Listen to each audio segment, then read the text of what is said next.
जिंदगी की रण में खुद ही श्री कृष्ण और खुद ही अर्जुन बनना पड़ता है।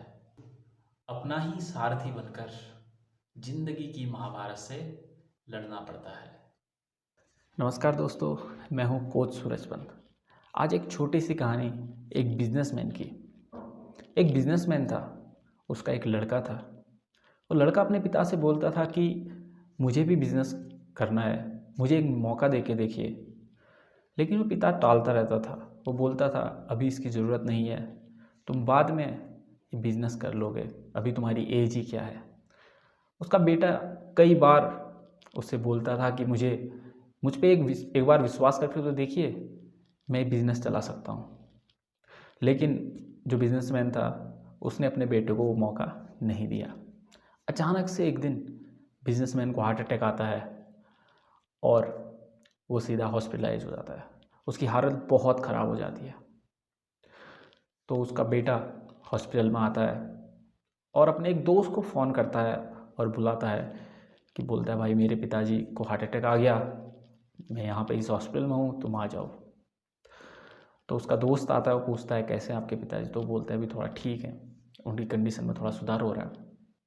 तो लोग बाहर जाते हैं और जो बिजनेसमैन का बेटा था वो बोलता है चलो आइसक्रीम खाते हैं। वो जाते हैं और आइसक्रीम खाते हैं। तो जो उसका दोस्त था वो कहता है कि यार तुम्हारे पिताजी अंदर आईसीयू में पड़े हुए हैं, उनकी हालत बहुत ख़राब है और हम यहाँ पे आइसक्रीम खा रहे हैं। तुम्हें चिंता नहीं है आगे कैसे तुम बिज़नेस रन करोगे, तुमने यहाँ पे कुछ सीखा भी नहीं है। तो जो बिजनेसमैन का लड़का था वो बोलता है कि मैं श्री कृष्ण का बहुत बड़ा भक्त हूँ और उनसे मैंने दो बातें सीखी हैं। पहला कि अपना काम करते रहो, फल की चिंता मत करो। और दूसरी बात मैं तुमको एक कहानी से समझाता हूँ, एक कहानी सुनाता हूँ।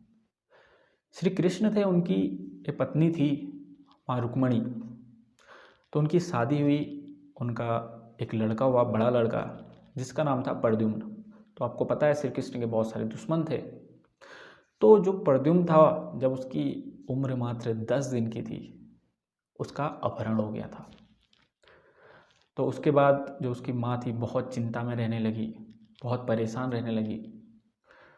काफ़ी उसको ढूंढा गया, अपनी तरफ से श्री कृष्ण ने पूरी मेहनत की, लेकिन वो कहीं नहीं मिला।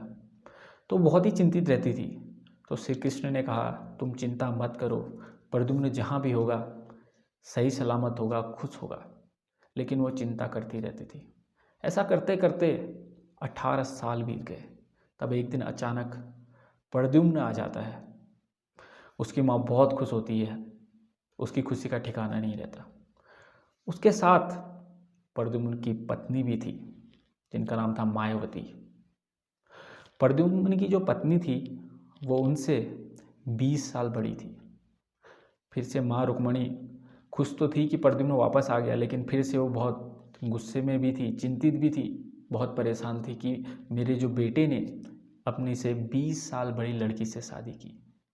श्री कृष्ण ने कहा तुम चिंता मत करो, तुम तनाव मत लो, जो हो गया उसे स्वीकार करो। श्री कृष्ण ऐसा कहते रहते, लेकिन रुक्मणी परेशान थी। धीरे धीरे 1 साल बीता, 2 साल बीता, करते करते 8 साल गुजर गए।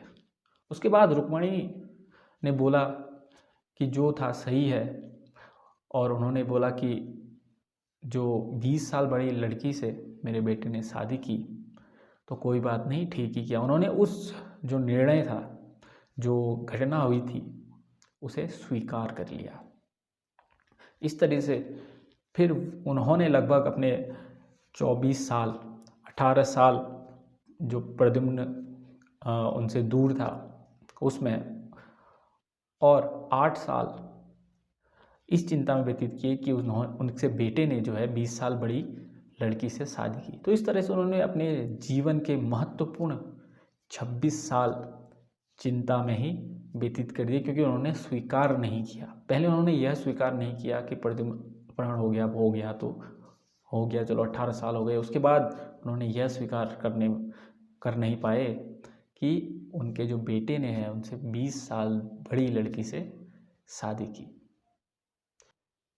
ये कहानी ख़त्म होते होते बिजनेसमैन का लड़का था, वो बोला कि मैंने स्वीकार करना सीख लिया है, क्योंकि भगवान श्री कृष्ण कहते हैं जो हो रहा है उसे स्वीकार करो, जिंदगी अपने आप सहज हो जाएगी।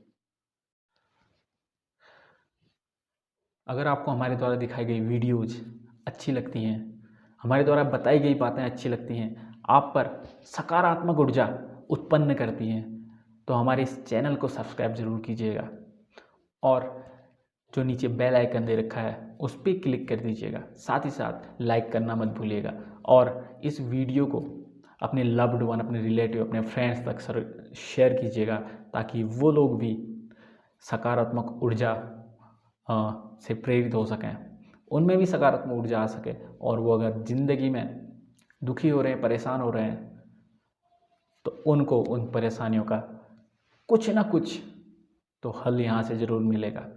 हल ना मिले लेकिन उनको एक मोटिवेशन तो ज़रूर मिलेगा। ठीक है, मिलते हैं अगले वीडियो में एक ज़बरदस्त चर्चा, ज़बरदस्त कहानी के साथ। नमस्कार।